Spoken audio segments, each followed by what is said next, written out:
इंद्र और वृत्रासुर का महायुद्ध प्राचीन काल की बात है, जब देवताओं और असुरों के बीच भीषण संघर्ष चलता था। असुरों का राजा वृत्रासुर एक अत्यंत शक्तिशाली दैत्य था, जिसने स्वर्ग पर आक्रमण कर दिया और सभी देवताओं को भयभीत कर दिया।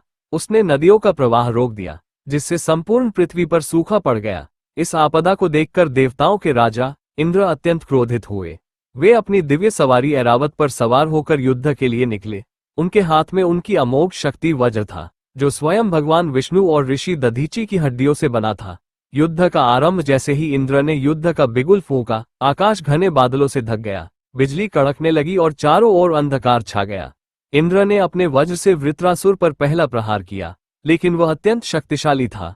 उसने अपनी मायावी शक्तियों से एक भीषण तूफान उत्पन्न कर दिया और इंद्र पर आक्रमण किया। इंद्र और वृत्रासुर के बीच घोर संग्राम हुआ।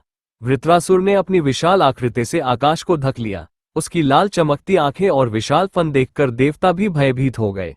लेकिन इंद्र बिना डरे आगे बढ़े और अपने वज्र से वृत्रासुर पर भीषण आघात किया। युद्ध का अंत वृत्रासुर ने इंद्र को रोकने की पूरी कोशिश की, लेकिन देवताओं की शक्ति और इंद्र के वज्र के प्रहार से अंततः वह पराजित हो गया। इंद्र ने वज्र का एक अंतिम प्रहार किया, जिससे वृत्रासुर धराशायी हो गया और स्वर्ग व पृथ्वी पुनः सुरक्षित हो गए।